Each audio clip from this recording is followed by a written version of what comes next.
Perkenalkan, nama saya Muhammad Muslim Mahbub Sultani MPD. Saya bertugas di SDN Cibubur 10. Setiap peserta didik memiliki karakter, potensi, dan kemampuan awal yang berbeda-beda. Ada peserta didik yang datang di kelas sudah siap memahami konsep-konsep baru dengan cepat. Sementara yang lain membutuhkan lebih banyak waktu untuk mengeksplorasi pemahaman dasarnya terlebih dahulu. Keunikan ini membuat proses belajar menjadi kaya dan penuh tantangan. Disinilah pembelajaran berdiferensiasi memainkan peran penting. Berdiferensiasi menghargai perbedaan ini dengan menyesuaikan metode dan strategi belajar agar sesuai dengan kebutuhan dan kemampuan awal masing-masing peserta didik. Bukan berarti mengubah standar yang ditetapkan, tetapi memberikan pendekatan yang berbeda agar setiap anak dapat mencapai potensi terbaiknya. Dengan memahami keunikan karakter dan kemampuan awal peserta didik, kita menciptakan lingkungan belajar yang lebih inklusif dan bermakna, di mana setiap peserta didik merasa dihargai dan termotivasi untuk berkembang sesuai dengan kemampuan awal masing-masing. Maka dari itu, saya selalu berupaya untuk menerapkan pembelajaran berdiferensiasi.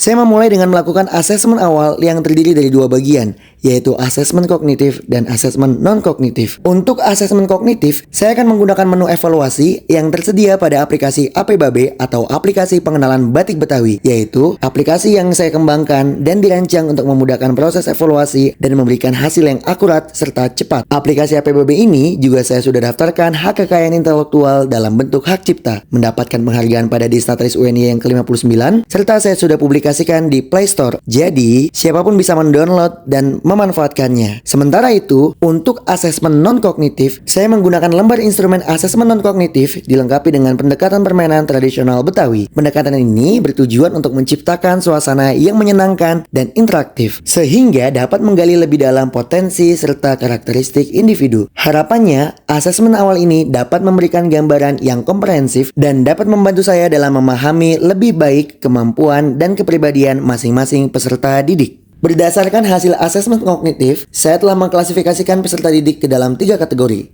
Dari 32 peserta didik, 5 anak masuk dalam kategori kurang paham, 15 anak masuk dalam kategori paham sebagian, dan 12 anak masuk dalam kategori paham menyeluruh.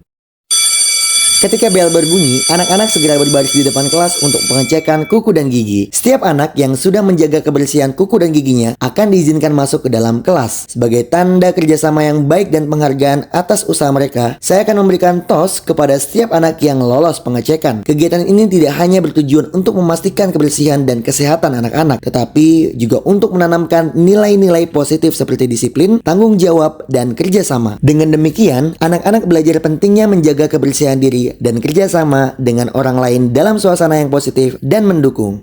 Ya, Assalamualaikum warahmatullahi wabarakatuh. Pembelajaran dibuka dengan salam, dilanjutkan doa, dan yel-yel kelas. Hari ini kita akan belajar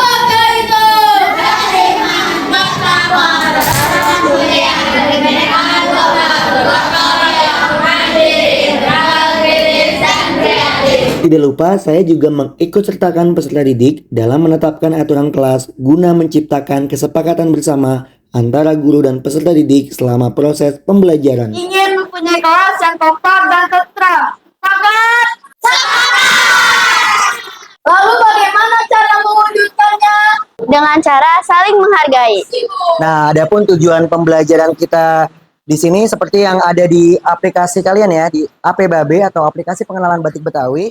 Pembelajaran awal dilakukan secara klasikal dengan menayangkan video tentang sejarah batik Betawi dari aplikasi APBabe untuk memicu rasa ingin tahu peserta didik tentang materi yang akan dipelajari. Nah, sekarang semua mata tertuju ke Pak Muslim. Lihat, Pak Muslim sedang pakai batik apa? Apakah batik ondel-ondel termasuk motif batik Betawi? Maknanya apa? Ya, Kenzi. Siapa yang memakainya akan jauh dari mara bahaya. Setelah guru memberikan pertanyaan pemantik, langkah selanjutnya adalah melakukan diferensiasi proses. Peserta didik akan dibagi menjadi 5 kelompok berdasarkan kemampuan awal pada asesmen awal kognitif. 6 peserta didik yang ada pada kategori paham menyeluruh akan berada di kelompok 1. Sedangkan 6 lainnya yang dirasa memiliki jiwa kepemimpinan dan komunikasi yang baik berdasarkan asesmen awal non-kognitif akan disebar pada kelompok 2, 3, dan 4 sebagai narasumber. Selanjutnya, 15 anak yang ada pada kategori paham sebagian akan disebar ke dalam kelompok 2, 3, dan 4 untuk belajar bersama dengan sebagian peserta didik dari kategori paham menyeluruh. Sedangkan anak yang masuk dalam kategori belum paham akan secara intensif dibimbing oleh guru. Kelompok 1, 2, 3, dan 4 juga bisa memanggil guru apabila ada hal-hal yang perlu didiskusikan lebih lanjut.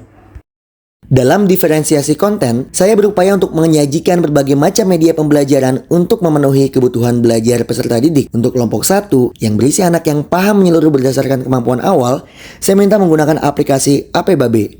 Karena di aplikasi AP Babe tidak hanya bermuatan tentang ragam motif batik Betawi, namun juga ada muatan materi sejarah batik Betawi dan nilai luhur dari batik Betawi serta kanvas digital. Untuk kelompok 2, 3, dan 4 yang berisi 2 anak dari paham menyeluruh sebagai narasumber yang akan mendampingi teman-temannya dari paham sebagian dalam kelompok, saya berikan kebebasan dalam memilih sumber belajar, namun saya juga sediakan alternatif yang bisa dipilih seperti file PDF tentang batik Betawi dan juga podcast tentang batik Betawi. Untuk kelompok 5 yang berisi anak yang belum paham, saya berikan pendampingan intensif dalam mencapai tujuan pembelajaran.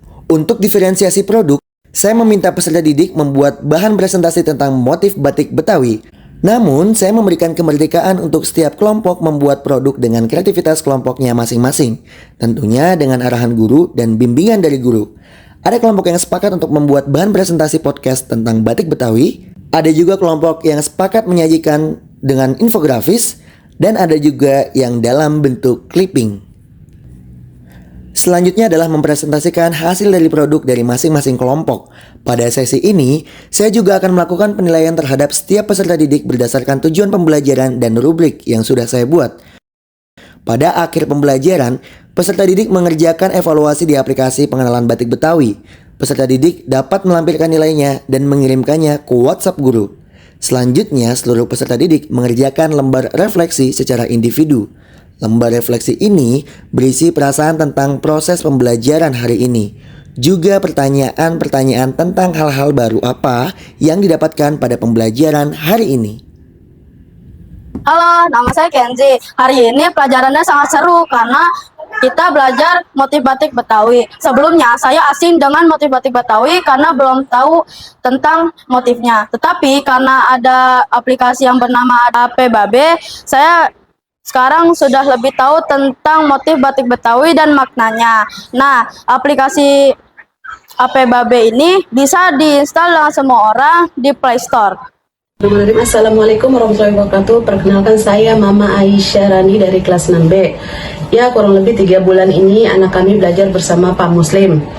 Anak-anak antusias sekali dalam belajar, apalagi pembelajaran berbasis teknologi yang Pak Muslim terapkan. Anak-anak jadi lebih semangat lagi berangkat ke sekolah. Kami berharap semoga Pak Muslim bisa terus menumbuhkan rasa semangat belajar ke anak-anak setiap hari. Semangat terus Pak Muslim, terima kasih. Setelah saya melihat proses pembelajaran Pak Muslim dengan menggunakan teknologi, ditambah lagi perpaduan dengan budaya, sehingga saya melihat itu sangat luar biasa, anak murid sangat antusias. Nah, dengan proses perpaduan teknologi dengan budaya, Pak Muslim telah menyatukan pengenalan batik Betawi melalui aplikasi, bahkan sudah dimasukkan ke dalam Play Store. Hal ini menunjukkan bahwa kepedulian Pak Muslim itu terhadap budaya, khususnya Betawi, motif Betawi, ini sangat luar biasa. Sehingga masyarakat yang tadinya batik Betawi itu asing di mata dunia, ini mulai terbuka. Dengan cara apa? Dengan cara mengupload, kemudian melihat di Play Store, dan terlihat disitulah bentuk-bentuk macam-macam motif Betawi. Untuk itu, terima kasih Pak Muslim telah mengembangkan dan memperkenalkan motif Betawi, motif batik Betawi, sehingga menjadi seluruh dunia terbuka bahwa batik Betawi itu tidak asing lagi. Dan sukses selalu untuk Pak Muslim. Kita tunggu ya Pak Muslim media pembelajaran lainnya yang pasti akan gak kalah seru dengan pembelajaran lainnya.